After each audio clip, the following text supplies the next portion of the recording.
Hi and welcome to my YouTube channel. No vídeo de hoje a gente vai aprender sobre os subject pronouns, os sujeitos, os pronomes pessoais em inglês. Então, quais são esses pronomes? Você provavelmente já viu eles em alguma frase. São os pronomes que a gente começa uma frase. São os sujeitos, ou seja, são eles que fazem alguma ação numa frase. Geralmente eles vão vir antes do verbo, antes da ação que estiver sendo descrita. Vamos conferir os pronomes em inglês. I significa eu, I.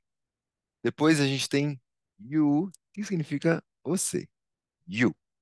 Depois temos he para ele, she para ela, it, que a gente usa para ele ou ela quando eu estou falando sobre algo que não é uma pessoa. Pode ser uma coisa, um objeto, uma empresa, enfim, um animal, it.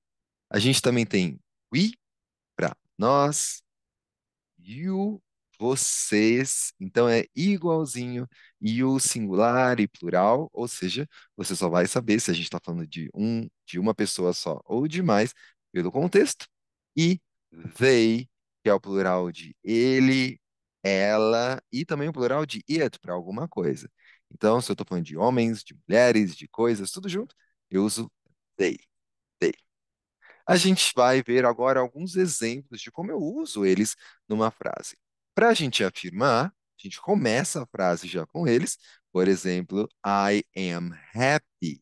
Então, é a primeira coisa que aparece na frase, é quem está fazendo a ação, nesse caso, a ação de ser feliz. I am happy.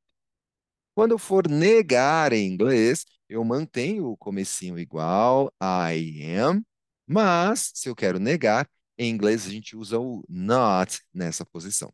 Diferente do português, que a gente fala eu não sou, então o não vem logo depois do sujeito, em inglês ele só vem depois do verbo. I am not happy. A maior diferença é agora, quando a gente faz uma pergunta, a gente precisa inverter. Então, o verbo vem para frente e o sujeito que estava na primeira posição vai para a segunda. Am I happy? É assim que a gente faz pergunta. Am I happy? Vamos praticar com exercícios, porque afinal a gente precisa saber se você conseguiu entender. Então, nesse espacinho em branco, você precisa completar com o pronome, o sujeito correspondente para cada pessoa. Vamos, primeiro eu faço junto com você e aí os outros você vai fazendo sozinho. Pam is a gymnast. Tanana is very talented. Então, eu estou falando sobre a Pam, já dei o nome dela no primeiro, na primeira frase. Que eu ficar repetindo Pam, Pam, Pam, eu posso usar um pronome. Em inglês, a gente usa o she, já que em português seria ela. She is very talented. Então, a Pam é uma ginasta e ela é muito talentosa. Vamos para a segunda. Tom and Bill are in the yard, are playing ball. Eu quero falar sobre o Tom e o Bill. Qual palavrinha, qual sujeito que eu uso para me referir aos dois juntos nesse exemplo? Aqui é o they. They are playing ball. Tom e o Bill estão no jardim e eles estão jogando bola. Terceira, Tim is on the floor, is with his toy.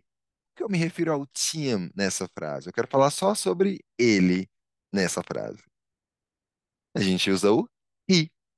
Tim is on the floor. He's with his toy. O Tim está no chão e ele está com o brinquedo dele. The parrot is nice. Is green and red. Eu estou falando sobre o papagaio. The parrot. Aqui, por mais que em português a gente costuma falar ele, em inglês eu não posso usar o he, a não ser que eu esteja falando sobre o meu animalzinho de estimação. Tenho que te confessar que quando você está falando sobre o seu animalzinho, geralmente você fala he ou she. Mas aqui vamos supor que não. A gente está descrevendo um papagaio qualquer. Então a gente vai usar o it. It is green and red. O papagaio é legal, ele é verde e vermelho. E a última. My dad and I are in Paris. Are happy. Qual que é a palavrinha que eu uso para falar sobre my dad and I? Então, são duas pessoas, mas aqui não é o they, porque eu estou incluso. My dad and I, a gente usa o we, nós. We are happy. Então, meu pai e eu estamos em Paris, nós estamos felizes. E aí, deu para aprender o que são subject pronouns? Se ainda ficou alguma dúvida, deixa aqui nos comentários. Se você é novo por aqui, não se esquece de se inscrever e deixar o seu like. E lembre-se, você vai aprender inglês, só depende de você. See ya!